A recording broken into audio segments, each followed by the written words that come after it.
Hi, I'm Nat. And I'm Guy. And we're going to be talking about the news today. There's a lot of stories. Just like every day when it seems like Trump's in office, there's just a flood of news. Might have like 15, 20 stories today. Nat's going to do the first 15 minutes in Spanish for our primary Spanish audience. Yes, so we're going to start y vámonos con español. Aquí estamos. Buenas noches, perdón por la tardanza. Empezamos tarde hoy porque estamos tratando de sacar un video para mañana. Y pues, si no habían adivinado, no soy la mejor persona con el manejo del tiempo, pero pues ahí vamos. Y ahorita estamos tratando de ver cómo funciona hacer en vivos todos los días de la semana. No lo hicimos el lunes porque no habíamos planeado, pero estamos viendo si funciona o no. Y si funciona y les gusta y etcétera, los vamos a seguir haciendo todos los días, entre semana. Y de las historias, pues tengo dos interesantes, de las cuales también vamos a hablar en inglés. La primera es que el Senado de Estados Unidos confirma a Tulsi Gabbard como directora de Inteligencia Nacional, y es una de las personas que era importante que se confirmaran de parte de los nominados por Donald Trump. ¿Por qué? Porque ella, junto con Robert F. Kennedy Jr., RFK Jr., si han escuchado sobre él, estos dos son personajes que estuvieron muy involucrados con el Partido Demócrata en Estados Unidos. Tulsi Gabbard hasta puso su candidatura para ser presidenta cuando estaban tratando de elegir en las primaries, no sé cómo se diga en español, durante la convención de demócratas para elegir quién iban a decidir que se volviera presidente, y también apoyó mucho a Bernie Sanders, semi-socialista, un poco libertario, que ahora ha cambiado completamente también. Entonces, es interesante todo lo que le pasó y todo lo que le hicieron y lo que nos da a entender y el reflejo que da sobre el Partido Demócrata y dónde están realmente sus prioridades, porque cuando estaban tratando de elegir a quién iba a ser su candidato contra Donald Trump, terminaron eligiendo a Hillary Clinton en vez de a esta mujer, y después de eso fue cuando la empezaron a tratar muy muy mal dentro del Partido Demócrata. Todos se fueron contra ella básicamente, y pues terminó por bastantes años bastante aislada. Vivía en Hawái y no tenía mucho que hacer o decir, pero después decidió empezar a hablar y a decir lo que le había pasado, cómo la habían tratado, todas las trabas que le habían puesto. Y ella también, hablando de inteligencia nacional, ella es una coronel, supongo que se diría en español, es una lieutenant colonel, no sé cómo se diga en español, para las Fuerzas Armadas de Estados Unidos, y ha estado en combate, ha estado en zonas de combate. Entonces está muy muy preparada, y es muy interesante ver lo que pasó con ella justo cuando se empezó a alinear un poco más con la candidatura y el Partido Republicano y con Donald Trump en sí, porque fue cuando los ataques que ya traía como atrás de ella desde hace bastantes años empezaron a intensificarse por parte de toda la esfera de lo que se le podría llamar el Deep State, o básicamente los que están atrás y moviendo todas las piezas, como los titereteros, pues no sé cómo se diga. Mi cerebro ahorita anda pensando en inglés y en español, perdón. Entonces, por ejemplo, lo que le hicieron, y es muy gratificante que la hayan elegido como la directora de Inteligencia Nacional, es que justamente el FBI, CIA y varias otras agencias empezaron a ponerla en listas negras. Entonces, por ejemplo, cuando voló aquí a México, justo antes de las elecciones, esto fue en agosto, me parece, para el CPAC México, nosotros fuimos, y la vimos hablar, estuvo ahí, hicimos un como pequeño reportaje, apenas íbamos empezando el canal aquí en español. Cuando regresó, por estar en esta lista negra de personas que son peligrosas para el espacio aeronáutico de Estados Unidos. vivimos en la Ciudad de México. Cuando regresó su avión, la pusieron cada vez que volaba, y no importaba si fuera dentro de Estados Unidos o fuera, la tenían que meter a un cuartito e interrogarla por horas y horas. Ese día creo que estuvo 4 horas en interrogación, porque pues lo hacen para molestar, básicamente. Lo hacen como una muestra de poder, de mira lo que nosotros podemos hacer. Y exactamente lo mismo le pasó a Robert F. Kennedy Jr. Él, pues, obviamente tiene un linaje por parte del Partido Demócrata que es súper fuerte y súper importante. La familia Kennedy, pues, obviamente John F. Kennedy, y luego también que era su tío y su papá, Robert F. Kennedy, el grandote, no grandote, el papá de RFK Jr. Entonces, cuando él empezó a hablar también en contra criticando al Partido Demócrata, en especial por la hipocresía con lo de las piquetes, porque no podemos decir esa palabra, ya una vez nos trataron de tirar el en vivo, pero cuando empezó a criticar lo que estaba pasando con los piquetes durante esta época turbia de infecciosa,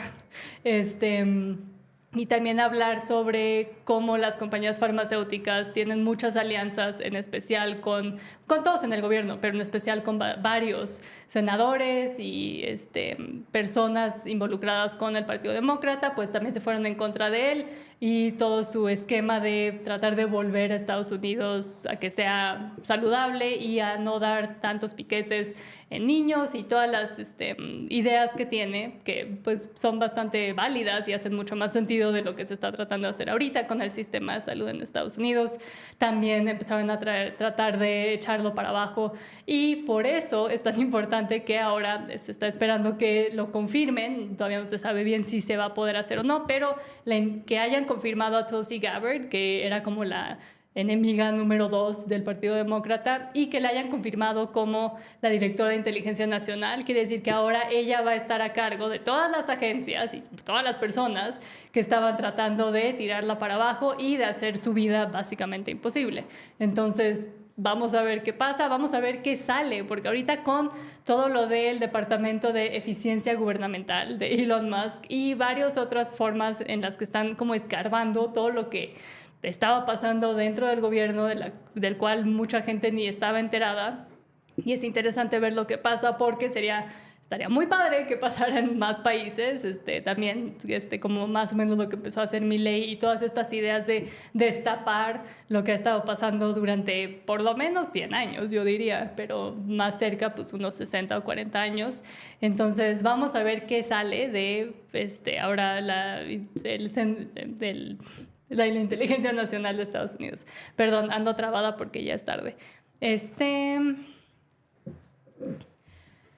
¿Qué más? Hay una historia bastante turbia en la cual quiero nada más como hablar rápido sobre esta, porque vamos a hablar de esto en inglés también, pero parece que, y esta noticia salió el día de ayer, entonces es bastante nueva, pero ha estado pasando durante ya bastante tiempo, y tiene que ver mucho con temas que me interesan y que me gustaría como hacer un poco más públicos. Entonces, gángsteres chinos, no sé si puedo decir esa palabra, pero ahí la pueden leer.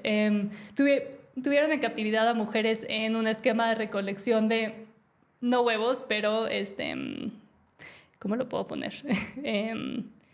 Pues sí, para los tratamientos de fertilización in vitro hay que recolectar normalmente de la madre lo que viene de los ovarios, pues sí, huevos, para poder de ahí mezclarlo con lo que sale del papá y hacer un bebé en un laboratorio.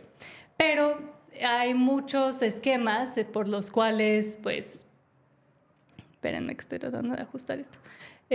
Ya se ha hablado sobre esquemas que hay, sobre lo turbia que es esta industria, y también con los vientres en alquiler y lo que pasa con las mujeres que terminan siendo donadoras. Hay mucho espacio para que no les vaya bien, para aprovecharse de todo este sistema. Hay gente que hace muchísimo dinero en el mercado, pues, negro, con todo la industria de creación de bebés en laboratorios. Entonces, lo que pasó fue que en la antigua República Soviética de Georgia encerraron por lo menos a 100 mujeres y las tenían pues en captividad y pues como gallinas, casi, dándoles hormonas para que produjeran más y más cosas para recolectar y de ahí vender eso y que una familia pues, en Estados Unidos o en Canadá o en algún país más afluente pudiera crear, porque las mujeres allá no, hay muchas que están teniendo muchos problemas con fertilidad, que es otra cosa en la que me quiero meter, y como la población en general mundial va también en picada.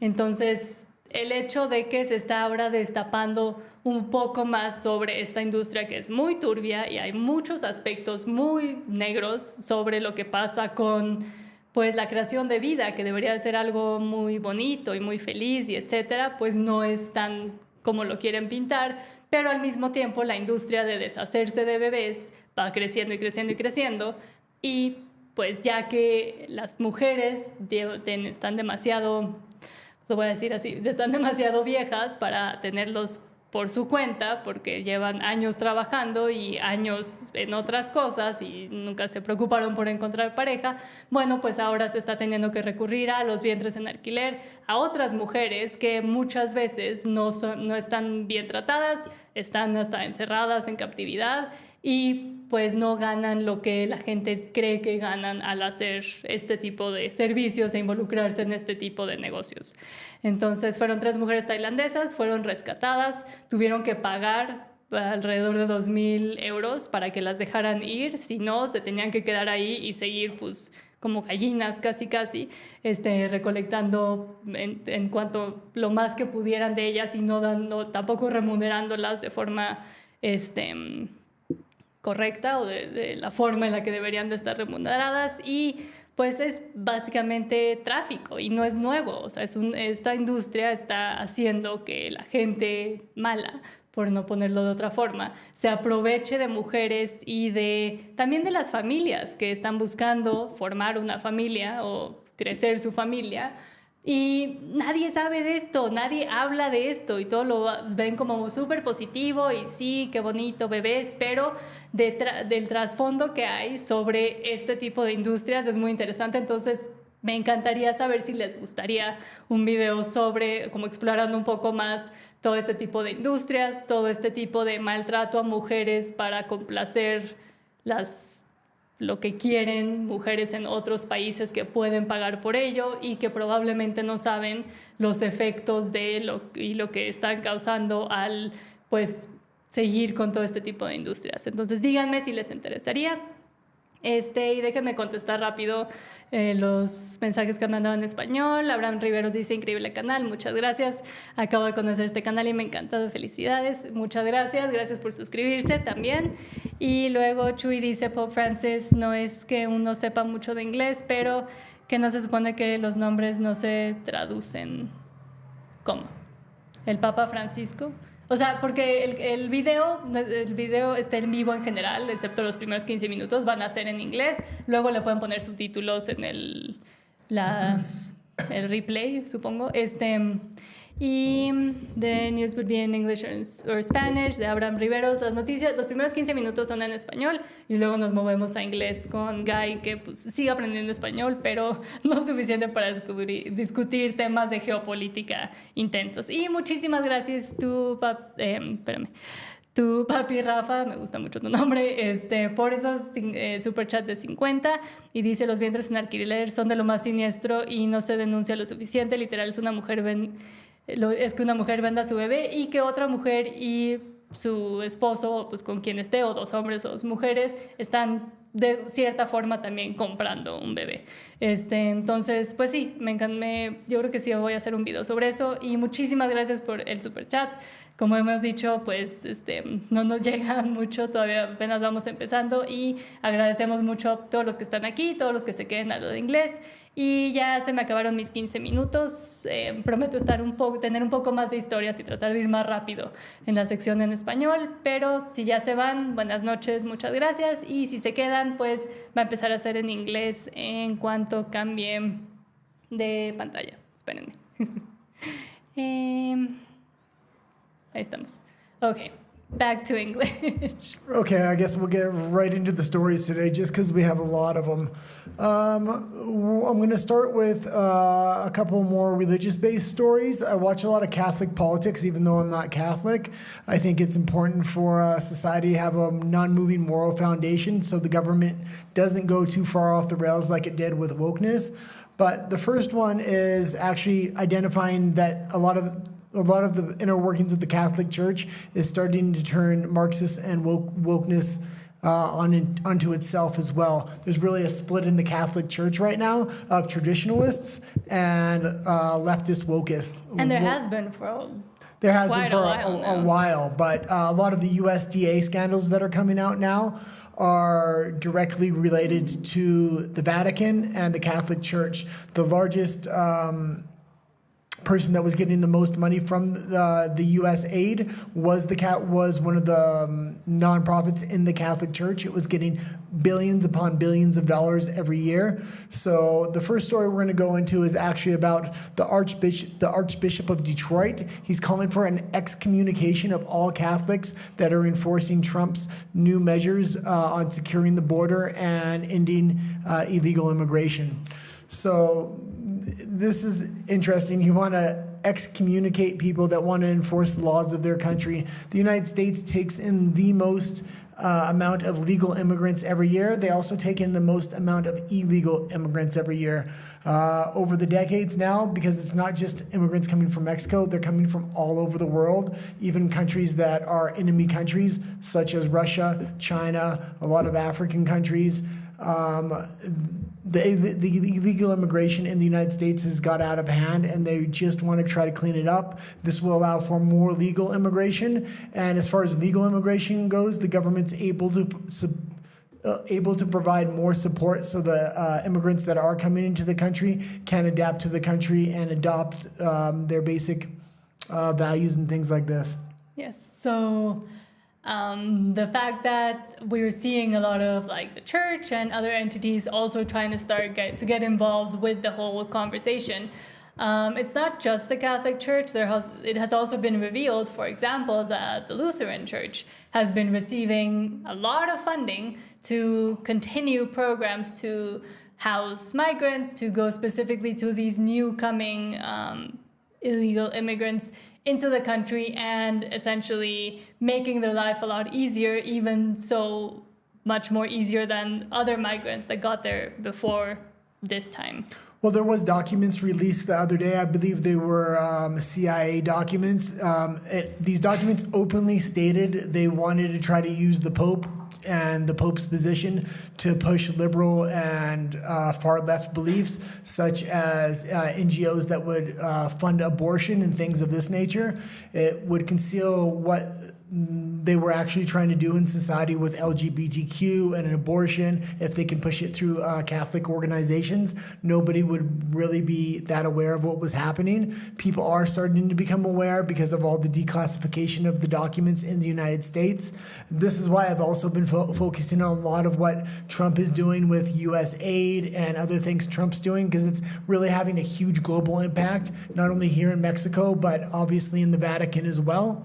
But J.D. Vance in recent days, along with Trump, have both come out and talked about the capture of the Catholic Church, because they are going through USAID and going through the Treasury Department and the Education Department. They're finding a lot of scandals that are all connecting to the Catholic Church and the wokeism that is kind of embedding itself within the Catholic Church. And J.D. Vance was called out the Catholic Church the other day, telling them they need to clean out what's going on within the organization now. Pope Francis, today, I believe it was today, rebuked Trump's immigration policies. So you have an article on that? Yeah, so Pope rebukes Trump administration over immigrant deportations and appears to take aim directly at J.D. Vance. Pope Francis issued a major against the Trump's administration plans for mass deportations of migrants, warning that the forceful removal of people purely because of their illegal status deprives them of their inherent dignity and will end badly, whatever that means. Francis took the remarkable step of addressing the U.S. migrant crackdown in a letter to U.S. bishops in which he appeared to take direct aim at Vice President J.D. Vance's defense of the deportation program on theological grounds. U.S. Border Czar Tom Homan immediately pushed back, noting that the Vatican is a city-state surrounded by walls and that Francis should leave the border enforcement to his office. Yeah, before we actually started the story, I had a note that I wanted you to get a picture of the Vatican Wall. I forgot to tell you, but the Vatican Wall is absolutely enormous. It makes the border wall that Trump built on the U.S. border look minuscule. This thing is hundreds of feet high. It's extremely thick. It's a very intimidating wall. Mm-hmm. But I did write down the policies of the Vatican themselves, and illegal entry into the Vatican territory results in a ban of 15 years. If you break that ban and go back onto Vatican grounds, after being trespassed, you will receive 1 to 5 years in prison. So it seems like the Vatican as well as the Pope are being very hypocritical in their policies. It's okay for them not to allow illegal migrants in, but it's not okay for other countries. And this is what we're seeing really come up across the world. U.S. AID was pushing this idea of open borders, and borders don't matter. People should be able to immigrate everywhere. But in the majority of countries around the world, people don't like when people are illegally immigrating into their country because it brings a lot of criminals and other things like this. So when you look at Hungary and a lot of people, a lot of countries in Europe, they do not like the immigration policies that have happened over there. The United States got lucky for a lot of years because it was primarily Mexican immigrants going into the United States, and they had shared religious values and shared, in that case, shared moral values. So the cultures were able to meld very well. In Europe, that's not the case. They're having a lot of Islamic immigration going into Europe, and it's directly conflicting with the local populations. So it's causing a lot of conflict, like grape gangs and things of this nature. And we also, thank you so much, got another super chat from Tupapi Rafa saying, but no plans for excommunicating politicians and priests that promote degeneracy and gender ideology. Yeah, well, but yes, to criticize the people that are actually trying to stop it. First, I'd like to say thank you for the super chat. Yes. But yeah, this is why I am not hard on Trump, and I didn't like what Trump did in his first term because he did nothing. This second term is completely different, and I think he's demonstrating to the world how to clear out the deep state and the corruption within the U.S. government. And if he can do it within the U.S. government, he's going to give a game plan or show how it's possible for other governments to clear out the rot with inside their countries. And they're really taking aim at the Vatican. So I'm really hoping the Vatican, and I know there's a movement inside the Vatican right now to try to clear out the rot within the Vatican. A lot of people believe it lies with Pope Francis, and he's bringing in a lot of other woke liberal popes that are really preaching Marxism through the Bible. And I mean, it goes to another comment we got from Abraham Rivero saying that, yes, this is probably one of the worst communists right now in the world, being Pope Francis. So the fact that he's letting it all in, I mean, there's a huge network behind as well, but I think that's why they're trying to now act up and start saying everything they kind of wanted to say before, and they've continued to say all these things that go against the church's doctrine, but it doesn't go as much against the church doctrine they're trying to impose right now, and they try to do it sneakily, and sometimes they get a little bit too loud with it, and I think we're going to keep seeing their true kind of colors come out, or the mask fall down, now that they have an actual enemy with Trump.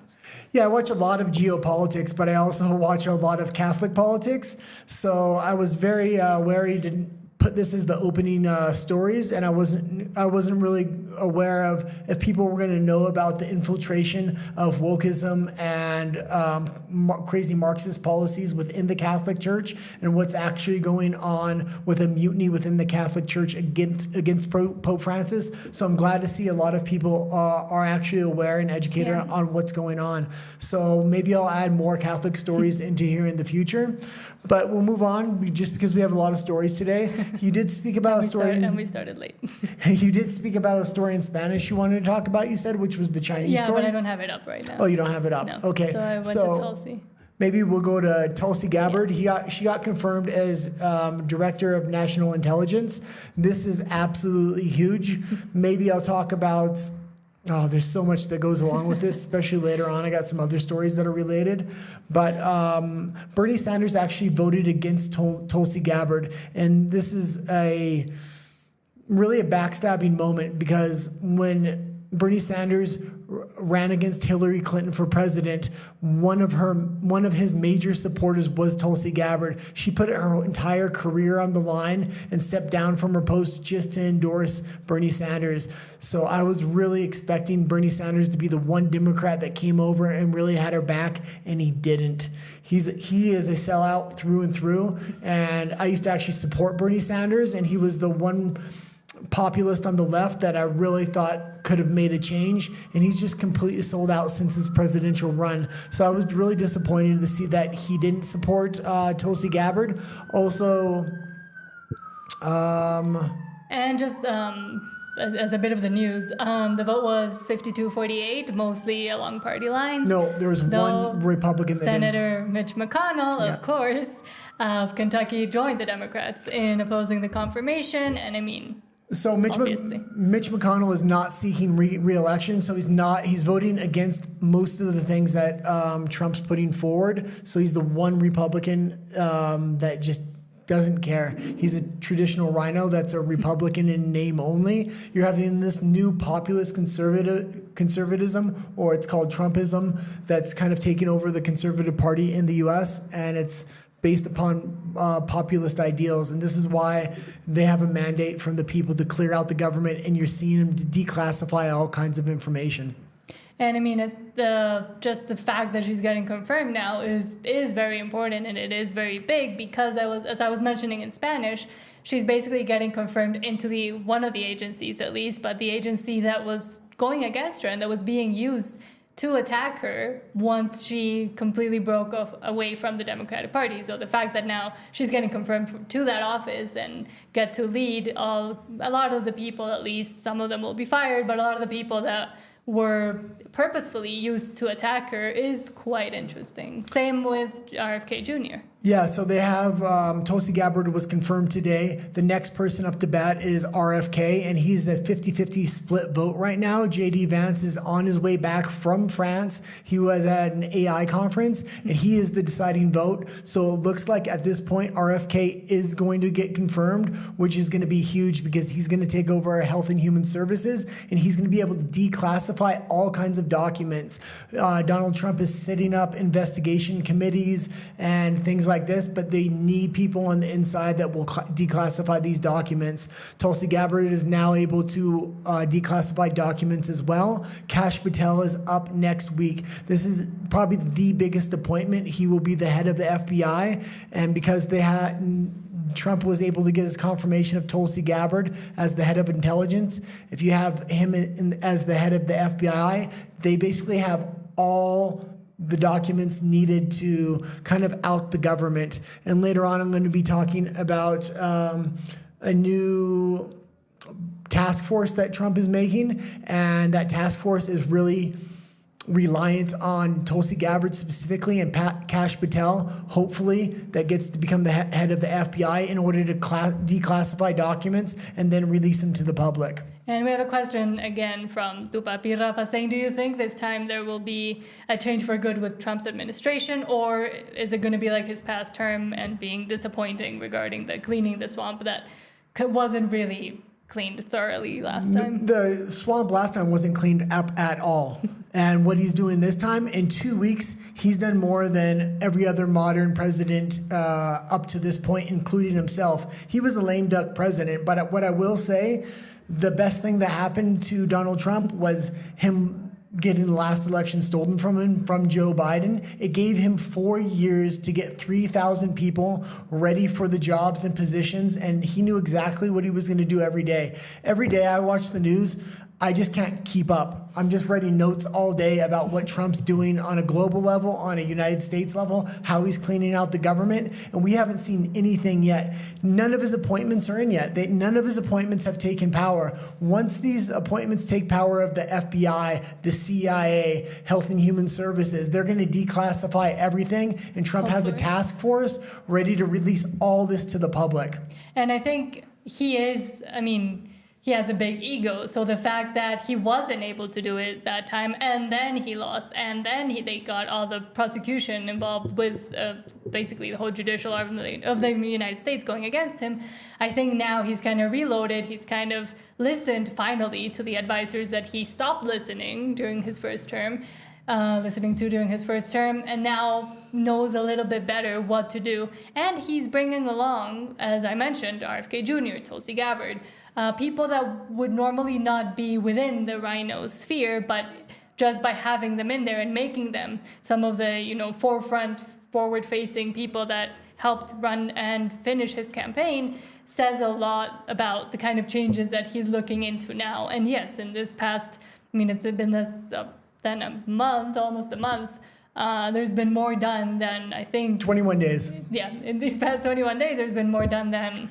Well, he's realigning the American public with the government, and that's both right and left. People don't realize how many leftists are coming over and now supporting Donald Trump because of the information he's declassifying with the Martin Luther King assassination, with the John F. Kennedy assassination, with the corruption that's being shown within the government. Jon Stewart last year was interviewing somebody just talking about all the corruption that was going on in the government and that it would never be exposed, and Trump is exposing all this. So a lot of leftists especially populist leftists, are really happy with what Trump's doing, and that's why his popularity is higher than ever. Quick break before we go to, I guess, the next story. Someone did say that they like my videos, but they wish they were longer. My producer here doesn't let me make them any longer because then it takes even longer to edit. But eventually, the whole point and plan is to find the topics that are most interesting and then expand upon them in about a 20-minute video, if my producer will let me. Well, the other thing I was going to say is Trump is now realigning the American public, the American populace with the American government by exposing the past history of what's gone on corruptly through the U.S. government. And only Donald Trump could do this because every other president was pretty much aligned with the deep state.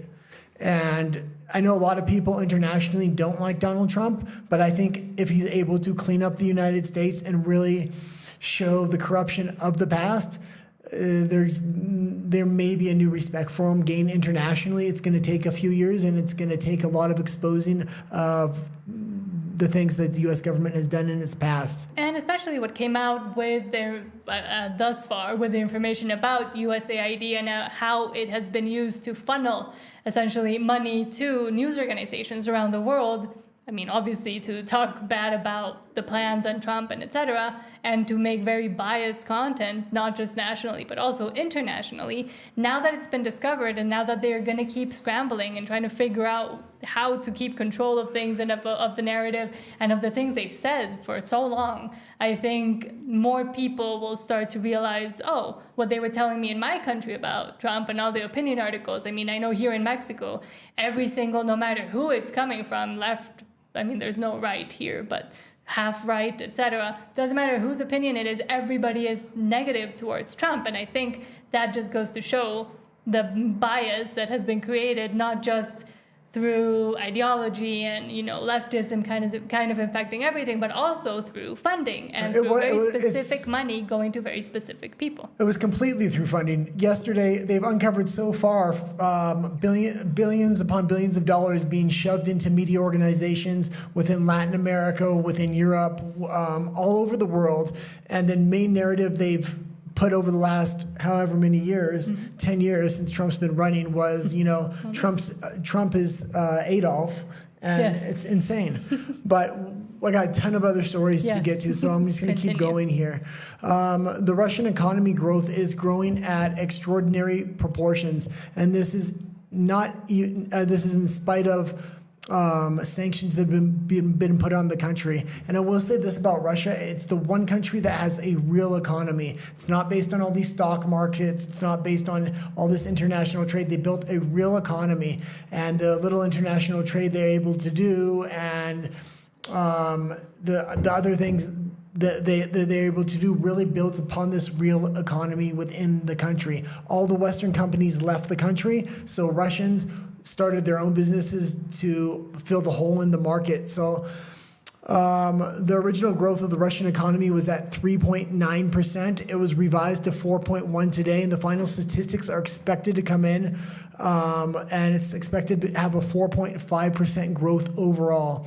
So I think Trump is really taking notice on what has happened in Russia. The sanctions did not work. It only made that country stronger and more nationalistic. And Trump imposing tariffs on the world is kind of Trump imposing a sanction on the U.S. And I think he's trying to replicate a lot of what happened in Russia, but in a different way. And we'll see what happens. Yeah. Okay, the next story is the Trump administration demanded on Tuesday that the NCAA strip the records and awards of all male athletes who competed in female sports. Yeah, so the Education Department calls for school sports organizations to strip trans athletes of titles and awards. The NCAA is the National Federation of State High School. NCAA is the national chapter of athletics. I don't remember the initials for NCAA. But basically, they manage sports, and they manage competitions, and they manage... National College. National College Athletics Association. Yeah. There we go. So they manage college and also the high school version of it, are now asking to move to immediately restore the female athletes' records, titles, awards, and recognition misappropriated by biological males competing in female categories, the Education Department said Tuesday. And this would mean that all of those boys that kind of transitioned and became or started saying that they were girls only because they knew they would do better in women's and girls' sports than their own sports, now they might actually be consequences to those actions and consequences to the actions of the adults in college they're all adults, but of the adults that allowed this to happen, now they're going to kind of have to hang their faces in shame. And why is it important? Because, as I've mentioned many, many times, Title IX was originally created to create female spaces in sports and to encourage women to be in sports and for there to be leagues for girls to participate in, because they were always allowed to participate in sports, but usually in the male leagues, and they were never prohibited from doing that, but they just can't compete. I mean, we're biologically different. So all of these boys that decided to enter female sports and girls' sports and got all the titles and accolades and etc. now might actually be taken away from them because being male, they had an advantage. So did they actually really deserve it? Yeah, I will say women have always been able to compete in male sports. Male sports is not male sports. It's actually an open division. So the NBA, the NFL, the NHL do accept women. Women just can't compete at that level. So when you go down a level into college sports, they're still not able to compete with the men's leagues. This is why female leagues were one of the big reasons they were created. So females can get scholarships and things like this. Mm-hmm. And they can actually compete on a fair level against other women. We'll go into the next story here, though. This is just something I made note of. Washington, D.C. Is where the head of the U.S. government is and decisions are made. Typically when there's been 5 inches of snow over the last couple days, so it's been an absolute shit show over there, and they usually don't get that much snow. Washington, D.C. usually shuts down government if there's just a couple of snowflakes or the roads get a little icy. Any excuse to shut down government, they do because they get paid and they don't have to work. But under the Trump administration, they are full steam ahead. They're not shutting down a single department. They're expecting everybody not to work from home, but to show up to the office. Yeah, they made a mandate for all of these, as I call them in my latest video, the laptop class, to actually come back into the office and do some real work, because, I mean, we all know well, not everybody, but what the people working from home were actually doing, and it wasn't much. So the fact we're going to now see how the hammer keeps coming down on people that just want to be lazy and get a paycheck. Okay, and President Donald Trump has announced the start of negotiations to end the war in Ukraine following a highly productive phone call with Vladimir Putin. And this is huge because the Biden administration refused to talk to Putin. They did not want to negotiate. It looked like that war was started and was going to be escalated into a world war. Now under Trump, he not only had the phone call with Vladimir Putin today, but Pete Hegseth, the head of the military, came out with multiple statements where he talked to most of the countries within Europe. They were at a table together, and he made it very clear Ukraine was not going to be part of NATO and that they were going to have to give up a large portion of their land, which it's the only way that war is going to come to an end. They're going to have to make concessions. Also, Pete Hegseth made it very clear Europe needs to start spending 5% of their GDP on military, not 2%. Europe has been failing to meet even a 2% of their GDP on their military. They're starting world wars. They're wanting to escalate this Ukrainian war, and they don't even have a real military. The U.S. manufactures all of their weapons. And so, according to the article, U.S. President Donald Trump has said he had a lengthy and highly productive phone call with Vladimir Putin on Wednesday, in which the leaders agreed to begin negotiations to end the war in Ukraine. In a post on his, of course, Truth Social platform, Trump said he and the Russian president had agreed to have our respective teams start negotiations immediately and invited each other to visit their respective capitals. Later, Ukrainian President, I can never say the name, Volodymyr Zelensky said he had spoken with Trump about a lasting and reliable peace.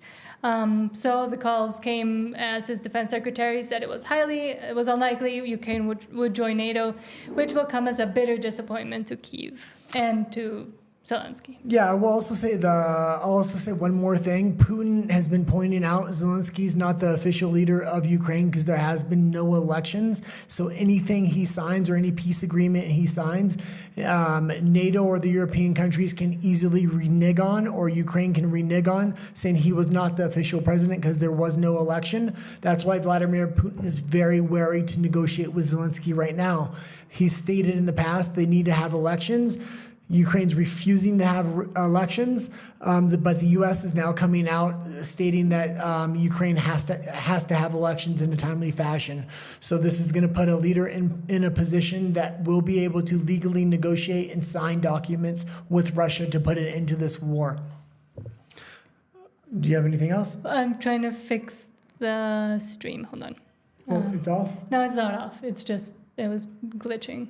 Okay. Continue. I got one more story before my favorite story, but the Doge department stormed into the Department of Education today, and within 12 hours have saved $900 million. That's almost $1 trillion. It was a team of 16 Doge team members entered the Department of Education, and 12 hours later, they had saved $900 million. They cut primarily DEI programs and LGBTQ programs out of the Department of Education, which is absolutely infested with them. Mm-hmm. And so a federal research agency that tracks the progress of American students, this is obviously an article that's going against what happened, but saying that it tracks the progress of American students is being hit with almost $900 million in cuts after Elon Musk's Department of Government Efficiency found no need for much of its work. And here, obviously, they're not stating that they weren't just tracking student progress, but they were actually it's one of those inserting ideology programs, not tracking. But they're saying that it's unclear to what degree the Education Department's Institute of Education Sciences will continue to exist after Musk's team slashed scores of contracts. Industry groups said at least 169 contracts were suddenly terminated on Monday, accounting for much of the Institute's work. Yeah, so if people don't know the game plan for the Trump administration when it comes to the Department of Education, the Department of Education is a completely corrupted ideological mess controlled by the teachers' unions, and there's just a lot of money disappearing into programs that shouldn't even exist. What Trump wants to do is make major cuts and hopefully try to like get this teachers union in check. But he primarily wants to give the majority of money that's spent on education in the form of vouchers to individual parents, so they can see it, so they can spend it where they see fit. Mainly meaning they can send their kid to whatever school they want. In the United States right now, you have to send your kid to the school within your district. This means poor kids typically go to crappy schools in the United States. If the parents had school vouchers, they would be able to spend these vouchers at the schools they would want to spend them at. So it would create a competition and really make these schools have to improve themselves if they want to get students enrolled there. Yes, and I mean hold on, where am I? The education just mess that has been happening in the United States, I've spoken quite a bit about it, but the fact that teachers' unions, for example, have so much power and control over these decisions and have been strong-arming and strong-holding a lot of the changes that are very necessary because they don't want to lose their jobs or their paychecks or the way that they've been doing things. And this comes because a lot of them come out of university already as activists and have these very set ideas of what ideological garbage they want to put into children and turn them into also mini activists. And now through a lot of these programs and what do they call it here? Supposedly the Education Sciences and Institute of Education Sciences, and that they're tracking student progress. Well, that's what they say on paper, but what they actually do is highly ideological, and there is a reason why now Doge and Trump and everybody wants to kind of look into it, and if not necessary or if ideologically charged, get rid of it. Okay, now we're going to go into my favorite story of the day, and this is by far my favorite story, and I'm sure this is going to continue to keep coming up over the next 4 years in the Trump administration. There's a new task force Trump just created, and the name of the task force is the Declassification of Federal Secrets. It's headed by Paulina Luna. She was a current member of Congress. She's a Republican from Florida. Now, she's going to directly work with the head of national intelligence, which is Tulsi Gabbard, Pam Bondi, and hopefully Kash Patel if he gets confirmed. And they're going to declassify the documents, give them to her, and she's going to make sure all the documents are kind of gathered up to create a narrative and a clear picture of what has happened in the past with the government, what kind of secrets were being kept by the government. And she's identified specific things she's going to declassify, or she's hoping to declassify. Kash Patel and Pam Bondi have already confirmed that these are areas that they're interested in declassifying too. That means the entire chain of command is all on board with declassifying these documents, so there should be nothing holding them back if Kash Patel gets confirmed. I'm going to go through the list now, and these are huge. So should I just state kind of, or okay, you go first. Okay, so one of the things she wants to declassify, and Kash Patel's made very clear he wants to declassify, is the Jeffrey Epstein list. How people forgot about this, it's almost like they dangled Diddy in front of everybody. That would be Puff Daddy and his scandals, and everybody forgot about Jeffrey Epstein. I want to know what happened with Jeffrey Epstein, because these were politicians that were going to this island. These are some of the world's elites. They thought they were protected, and with this new task force, I'm hoping to find out what the Jeffrey Epstein list actually consisted of. Yeah. The next thing is the JFK files. We already knew Donald Trump made an executive order to declassify the JFK files. I was just expecting a lot of this stuff to come out and be redacted, and the deep state would have got to it and nothing was going to be revealed. She's already been through a lot of these documents, and she's already confirmed there was 2 shooters in the JFK assassination. And these documents, once they have them all together, there's already 1,000 documents they have compiled. They're going to release them all virtually unredacted to the public. So this is much more than people were expecting with the release of the JFK files. There were also the Martin Luther King files, the Malcolm X files, and the RFK files. So all these were assassinations in the U.S. government's past, and it looks like they want to come into Jesus moment to really declassify all these. The next one she wants to declassify was, how would you say that? the infection that happened about 2 to 3 years ago, and that everybody says it came the from one side, but not from the other the one. origins of the pandemic. COVID-19. The origins of the pandemic. They want a full report, and they want to gather all the documents the government does have, and this will include the head of Human and Health Services. If it is RFK, he is on board with this, and that's where all the declassification needs to happen to understand the origins of what exactly happened. That really seemed like a global psyop that had occurred on not just the U.S. people, but the people of the world. So it would be very interesting if the U.S. government has a lot of culpability in that, but is willing to declassify that, especially considering a lot of that happened in the first Trump administration. Yeah, and how much involvement there actually was, not just for that one, but a lot of other gain-of-function research that we still don't know either what's happening with it or what the conclusion has been, if they've ended, because they had a mandate to end it and then they never ended fully the gain-of-function research that they were supposed to stop doing because it was so dangerous, and then that happened. Yeah, and it's a shame that Anthony Fauci has full immunity for that. So maybe in the court of public opinion, he's not going to be able to travel or show his face in public if they declassify those files. Now, I'm going to keep going on with this list, but I'm going to reiterate here. This is a new task force created by Donald Trump. And the task force name is the Declassification of Federal Secrets. Okay, so the next thing they've identified they kind of want to declassify are the 9/11 files.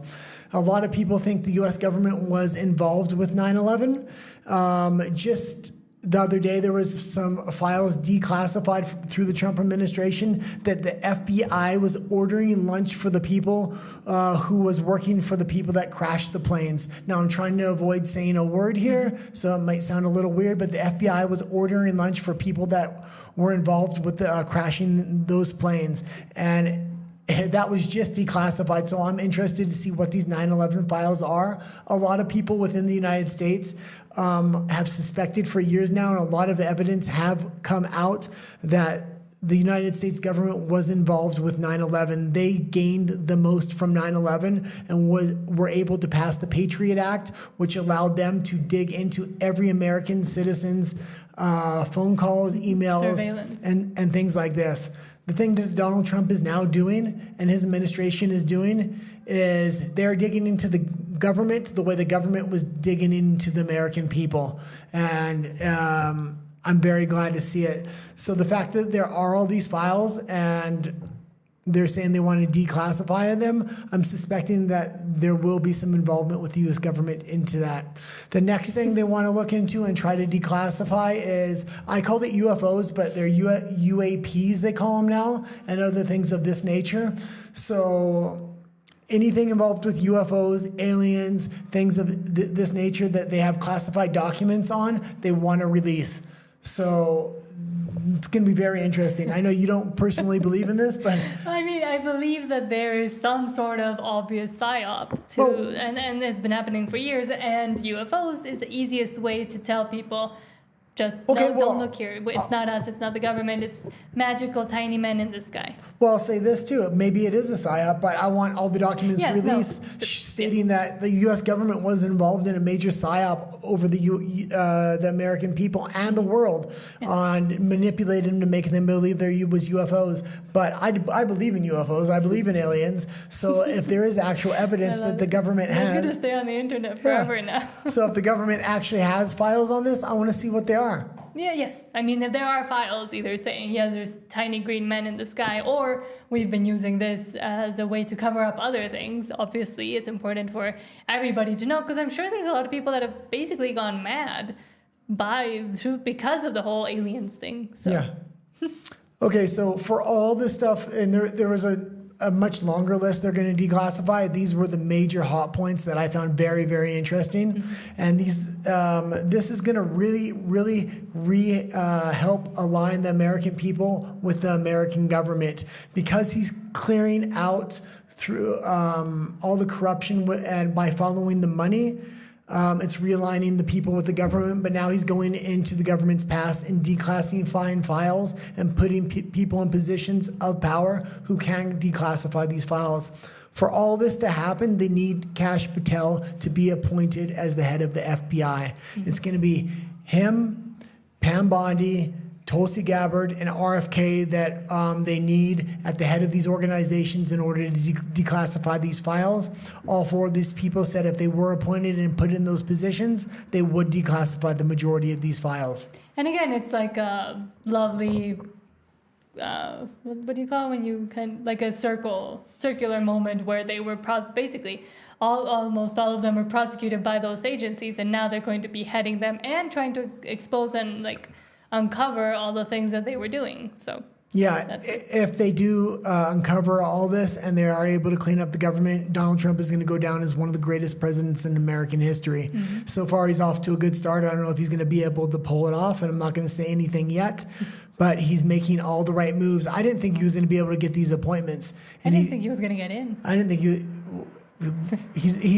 and if he did get in, I thought he was going to do what he did in his last term, which was absolutely nothing. Yeah. By this time, wow. And it's not just Trump. I mean, I'll keep saying it. It's about all the governments around the world, or people that might have some influence or might want to get into government or might want to create some kind of impact, to look at what's happening, see the response of the people, see that there were so many secrets and lies and stuff going on behind the closed doors, and say, hey, maybe that's happening in my own government. Talking to Mexico, I'm talking to all the other countries that know there's obviously more stuff behind the government, and for brave people to kind of come up and say, well, that's a good idea to come clean with the public. But a lot of them won't, and especially here, it's very dangerous. I am aware. Well, the reason it's so important for the U.S. government to clean up their act and have this coming to Jesus moment with not only their past, but the current funding of the CIA and things like this, they're the ones that are primarily responsible for the manipulation of all these other governments around the world. And that's what we're seeing now with the disclosure of all these different programs that were happening with USAID. Okay, sorry if I'm a little intense today. I'm a little bit tired. Yes, it's my fault. It's pretty late, but the next thing... It's pretty late for you. I'm usually in bed by this time. Yes, I'm usually starting to edit and work. We have a very separate, split schedule. I'm a night person, clearly. Okay, this next story was actually really funny. There's a multi-million-dollar woke military VR training program that taught soldiers how to have conversations about DEI. To have conversations with who? Again, so this was a robot? No, this was a virtual reality program. You would put the goggles on, and there would be a person in front of you at a desk, and you would have a conversation to them about DEI, so you'd be more comfortable having a conversation with your soldiers about DEI. Well, that's ridiculous. Well, why wouldn't you just have a guy at a desk having a conversation? Train each other and have them talk to each other, as ridiculous as it is. But so this was a USAID program because nobody was willing to do it. No actual soldier wants to talk about that or care about that, and they know how ridiculous it is. So they had to have them sit in front of a computer and do it. Yeah, we talked about wokeness in infecting the institution of the Vatican earlier, but it seems like these conservative institutions are absolutely infested, and it's all money that's making these things work.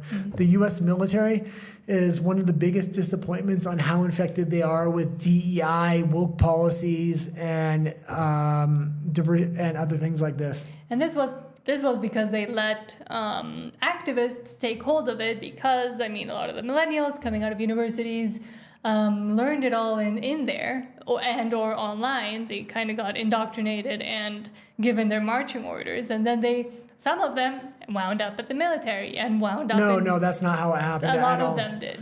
That's not how it happened. It was a lot of HR pressure that happened. That's not how it happened at all. I follow this very, very, very closely.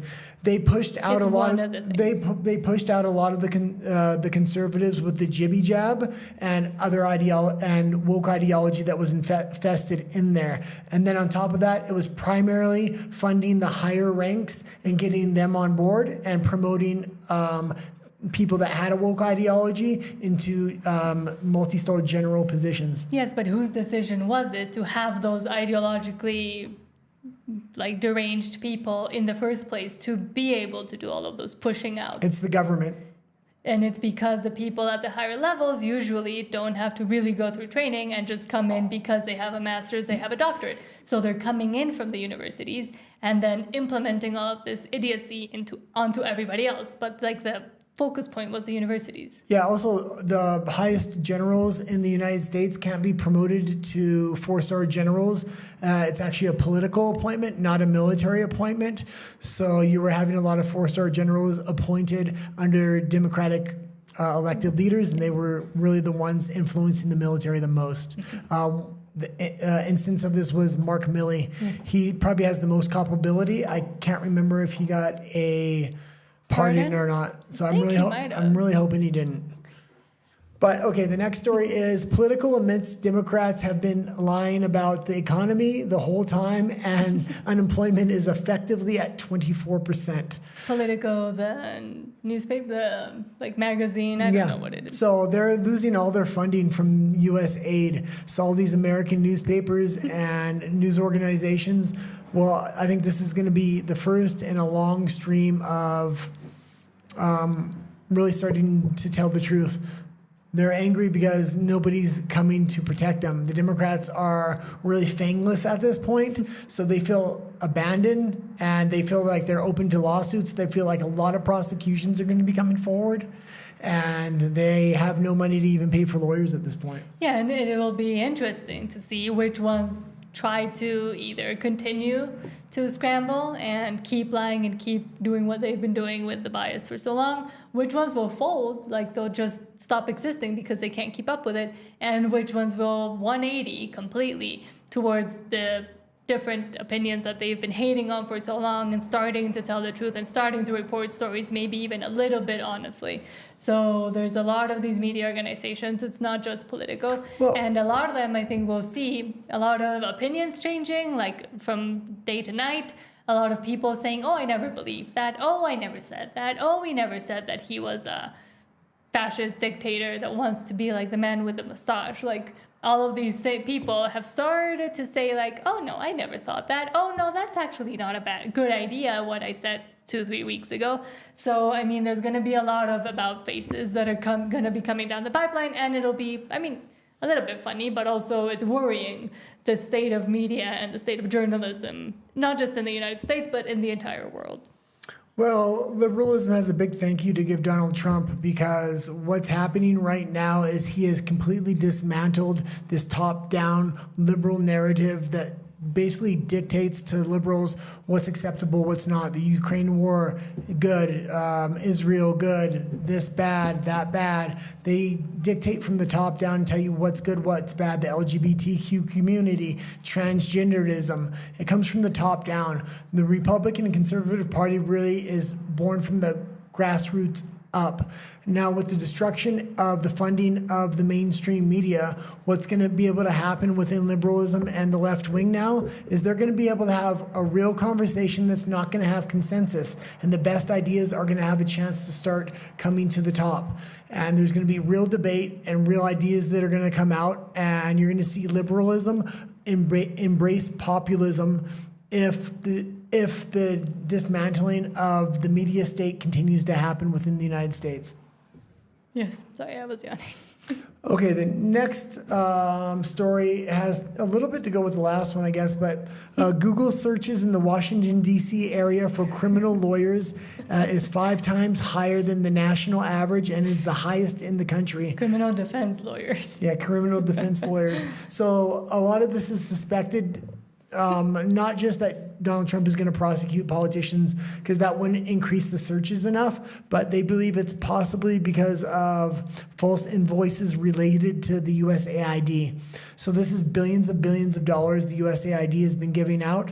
A lot of people have most likely, and this is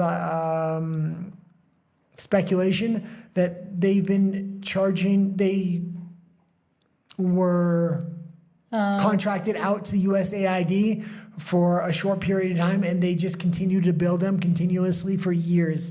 And if this happened, that can be criminally prosecuted. So it's suspected that a lot of these people in the Washington, D.C. area have done this, and that this is why they're trying to lawyer up. And I mean, just in general, and we see like a lot of this reaction happen when kind of like the rats fleeing the sinking ship, but also because they know and they've seen just thus far what's happened with the uncovering and the things coming out and the things being discovered. I mean, I'm sure there's so many other things that are going to come out or could come out. And I mean, people need to prepare themselves. But the fact that it's criminal defense lawyers, not just lawyers, that are specifically being searched for in the DC area, which is where all of this power is concentrated, just tells you the state of the government and the state of the people supposedly working for the people. Right? Yep. Okay. And if you don't know, Washington, D.C. is a special district within the United States. It's a state into itself. I think this needs to be completely dismantled, because what's happening in the United States, when liberals want to bring court cases against conservatives that are politically motivated and they want to weaponize the judiciary system, they bring the case in the Washington, D.C. area, and they're guaranteed to have a biased jury and a biased judge. But going forward, this is the last story. Pam Bondi, the Justice Department, has filed charges against the state of New York and Letitia James and a few others over failing to enforce federal immigration laws. I'm pulling it up right now. Hold on. Okay. So basically, New York State, and this would include California, but they're not bringing charges against California quite yet. I will expect in the future that they do, but they have not been following immigration policies or executive orders that have come forth. So now they're going to drop the hammer on these politicians, saying you need to get in line, you're breaking the law if you don't, and they're going to bring federal prosecutions against these people. And I'm expecting them to do it in California too. If they set a few examples across the nation, you're going to have a lot less pushback on their policies going forward. Because it's the beginning of his administration, he wants to set the examples now. Yes, and I mean, New York was one of the main focus points of, for example, incoming illegal immigrants getting not just a sanctuary city, but also a lot of, support and aid and hotels to stay in luxury hotels. So the fact that it did look like they were kind of bending rules, and the people themselves in New York were not okay with it. I mean, by the end, there were so many protests against the housing of illegal migrants and the influx, just the general number of how many people they were bringing into a city that is already crowded and already, I mean, there's no space for people. And the fact that they were bringing them in also into schools to sleep and canceling activities for kids. And usually, as we've mentioned, these are usually low income or people of color that get the most affected by these policies. And now maybe, again, finally, things can be out in the air and in the open. Yeah, and I will just say, related to that story, there was $59 million spent on luxury hotels by FEMA after an executive order was given by Donald Trump to stop all FEMA payments going out. And that was actually supposed to be for natural disaster relief, and they spent it on luxury hotels in New York. Mm-hmm. So he's now firing people and prosecuting people for that, which is good to hear. Yes. Okay. I think that's it, because you're falling asleep. That's it for so today. Probably we'll try to make lives a little bit earlier. Yes. Let us know if you'd prefer around 6 or around 8 how we've been doing it. We're, again, just kind of testing all this out. But other than that, thank you for watching. Thank you so much for the super chats. Thank you for staying till the end if you're still here. And we hope to continue bringing you interesting news. And thanks for all the compliments and the, encouraging words as well. We hope you have a lovely rest of your night and stay safe.